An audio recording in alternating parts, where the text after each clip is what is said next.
Hey, it's Arrow, and this is Frag. This is where you come to ask questions and you question the answers. Oh, you don't ask me, you ask yourself. You have that relationship with yourself. So often we find ourselves in a position of just being alone. You can even have people around you and you feel alone. But we don't ask the questions, nor do we chase down the answers. Because we settle for one answer, and we think everything's okay with that one answer, but we don't question the answers. And that's what defragging is all about. It's about breaking stuff down. Now, we're getting ready to go out onto our transition walk right now throughout the forest, which is what we do every day. And the thing is that today we've lost an hour of sleep because of daylight savings time. And what else has happened? Well, it's raining. So we got to prepare for that, because if I don't put myself in a position of asking the questions and questioning the answers, then I'm not being fair to you with my own personal defragging. And that's what we're going to put focus on, is the defragging that we all need to be doing. And one of the subjects that we're going to deal with today, you can't fake the smile without getting caught in the corner of someone's eye. You can't fake the smile without getting caught in the corner of someone's eye. All right, I'll see you out in the forest. Okay, we're out in the forest. Ooh, it's cold. It's early March, which means it's damp in the air. The atmosphere is biting. And this is the time of season where the Carolinas come under attack, which really plays hell on your mind, body, and soul. When weather isn't acting the way that we want it to, then it's going to play. It's going to play your senses. It's going to play your game, but a game of negativity more than positive energy. So what happens is that we put on the candy-coated bathroom mirror smile, the fake smile. But you can't fake smile unless you're caught in the corner of someone's eye. That's our subject on Defrag. And of course, ask the question. The question is, what is that even about? What does that mean? Come on, we all do it. We all have fake smiles. That's one of my weaknesses. I'll call it a weakness. And the reason why I see it as a weakness more than a strength is because I've been accused multiple times of, hey, can I get the real you instead of this person who thinks everything is always great? And at that point in time, I always want to look at him and say, when did I ever say that everything was great? I tend to believe that I walk toward the fire to help put out the fire. I don't run away from the fire. But the thing is that you can't have a fake smile without getting caught in the corner of someone's eye. In other words, those moments where you've got that little determination in you that says, I'm not ready to go to the fire. I think I'm going to step to the side and let somebody else run for me. A superior, a wife, a father, somebody that has mentored you sees your moment of doubt. And all of a sudden, in the corner of their eye, they see that in the way of you not showing off that fake smile, that fake determination, that realism about the everyday world. I'm not saying that it's not real. It's very real. It is a mechanism where you can go in and you can really strengthen your inner core up by thinking positive, but you can't fake a smile without getting caught in the corner of someone's eye. I have a coworker who was told to change her facial expressions by a department manager. I was offended. I mean, I really was offended for the person. Because you want to know what her comment to me was? Don't people realize that I have a resting bitch face? Now that hurt me. That hurt me because I've never thought of this person having a resting bitch face. But to have a superior, somebody in the corner of their eye, catch this particular person without a smile, forces that person to go into a mode of fake smiling. I live it. I know what it's like. There are so many things that are moving through my head at the essential job, the thoughts, the planning, the exercises. And then when I see somebody that I know, boom, instantly, that smile is put into place. Hey, what's going on? You guys doing good? Do you think that's real? Do you think they feel it's real?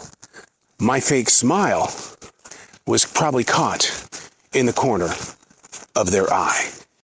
As we defrag on this 37-degree day with light rain, cold out here in this forest, it's very quiet. The lake doesn't have any ripples in it except for the little droplets of water. But as we defrag this, and we talk about getting caught in the corner of other people's eyes, what about our own eyes? Our own steps of how we're growing? How many times have we faked having the right attitude in a situation where you know things are going down? You know, we've all seen those Hollywood movies where the captain of the ship isn't going to jump. He's going to stay there until that ship goes underwater. Sometimes we are put in positions like that on our self-made journeys. When the moment has gotten too tough, we fake the ambition. We fake the dedication, the loyalty, the determination. Because we've caught ourselves with the fake moment. That's one of the reasons why I like to defrag, because I'll break that stuff down. And when I put it on paper, I'll ask the next question that'll just keep breaking it down until I understand the full process of what is taking place. Stephen Furtick recently described such situations like that as being that God is upstream and we're downstream. We can sit here and try to predict what our lives are going to be like every single day. And we'll put on that face. We'll put on our big boy pants. And we'll get on that trail. We'll make it work. But then what happens? When it goes wrong. Then we have to reconvince ourselves that, look, man, we all have struggles in our everyday world. I'm going to fake it until I make it. Oh, you've heard that term before, right? Yeah. Fake smiling. The corner of someone else's eye. They see us. You're always being seen. Haven't you learned that from all of these videos that are catching these crazy moments in history? And there were no camera people there from the television stations? I really do work with people that base their day on my attitude. Well, boy, the pressure's on there, isn't it? Doesn't that serve as an invitation for me to create the fake smile? Yeah, because the corner of their eyes are catching me. And so they know that if the weather's going to be rough, or if we've lost an hour of sleep, oh, that's going to affect this guy. Well, man, this has been a tough morning. I don't need this guy to be negative when he gets here. He needs to be upbeat because too many people depend on that upbeatness. They do realize that I have to do things in order to get into that state of mind that isn't fake. I transition, like these transition walks I'm on right now. I defrag. I don't go anywhere in any time of my day unless I have defragged it. I'm not trying to plan it out. I'm not trying to sit there and think that this is going to happen, this better happen. If it doesn't happen, I'm going to have a fit. Why didn't it happen? That's not what defragging is all about. It's knowing the mindset without having to fake the journey. Remember, fake smiles are an everyday part of our life. I often wonder at the essential job if those who are our guests aren't faking a smile when they see me. Because, it's like, we all live in this tangled mess of life, but you don't want to get caught in a stumble or a moment of falling down. So you put on the candy-coated plastic bathroom mirror smile. So for admitting to each other on this episode of Defrag that we do have fake smiles. We use our fake smiles to our benefit. And if you do have resting bitch face, and someone tells you you've got to change your facial expressions, Jesus, that's a lot of pressure right there. The question is how do we make it a genuine smile? Because really, seriously, I would love to see the numbers of people who really are very proud of being at their places of position at work. And can you do that? I had a radio program director tell me one time, he says, everybody thinks they can do radio. And yeah, they can come in here. I'll give them that chance. Come on in. I'll put you on the microphone. I'll let you play the records. But can they do it 6 days a week, 7 to 9 hours a day in that studio? Now, I'm going to ask you, can you play radio? Your job is no different. Your career, your dreams. We all have these personal visions of what we want to do and what we want to become. But the thing is that are you faking it or are you truly enjoying the adventure? Podcasting is definitely one of those for me. 2012, when I jumped into it, I know why I jumped into it. There's two reasons. Reason number one, I was trying to find better ways to get our clients, the advertisers, more time, more than just 60 seconds, 15 seconds, or a 5-second advert. I wanted these people, I love them so much, to have more time. And I saw podcasting as being, oh my God. Well, the company didn't see it that way in 2012. Not like they do today. And the other reason why I jumped into it is because I no longer had a position of sharing conversation in terrestrial radio. The station that I had worked for had pretty much gone to no human talk. It was all going to be done by the computer. Pretty strange for a creative person whose whole entire life was based on sharing conversation on terrestrial radio. But now I could do this thing called podcasting. But the thing is that in 2012, and we're in 2023 right now, it's been one hell of a journey of fake smiles, fake ambitions, fake stories. And the reason why is because I've had to motivate the self to expect the hardcore business side of podcasting. It's not all about just getting on that microphone and talking. There's so much involved in that. And I believe that your personal life is the same way. But they don't show you that along the way. That manual that you get at your creation before you're coming into the world, for some reason, we leave it at the door. And then when we come into the world, we think, we got this. We got it. I'm going to grow up. I'm going to be this. I'm going to be that. And then, without even notice, something changes in your life, and everything that you dreamt of being or becoming stands still. And we change. It's like you can't fake a smile. So you're caught in the corner of someone's eye. And so you have this desire of being what? A musician? Chef? Someone who runs a bank? What is your desire? You want to run a retail store? Beautiful. But what gets in the way?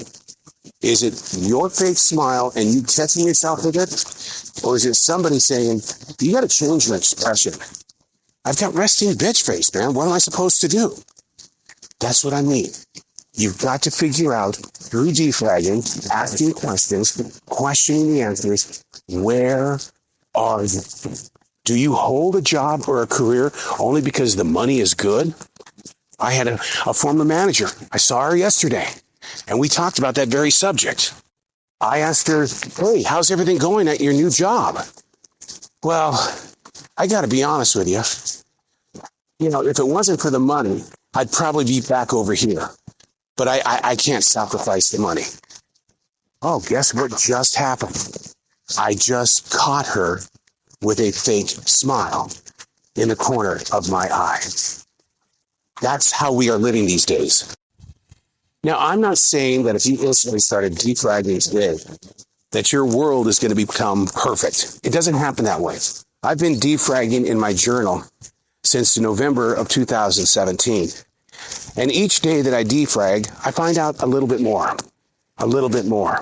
You start taking those letters and you create sentences. It reminds me so much of martial arts.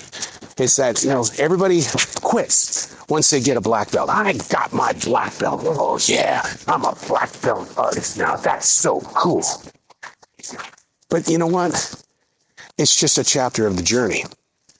The thing that I've learned as a martial artist is that all the belts below a black belt are nothing but letters in the alphabet. When you become a black belt, you learn how to put words together. Your second degree, now you're putting paragraphs together. Your third degree, now you're maybe writing a page. It's a growing process. Religion and spirituality is no different. You add to the journey, the story. But if you're going to fake a smile while not wanting to get caught in the corner of someone's eye, then you've got to really put on the genuine smile, the authentic self, with the vision of who you truly are and how you are in tune with what you're going to become. Yes, it's going to change. Yes, you're going to have fake smiles. Yes, it's all there. But when you have a fake smile moment, ask the questions, question the answers. Get to know what put you in that moment. What was your trigger? I'm Errol, and that's Frag.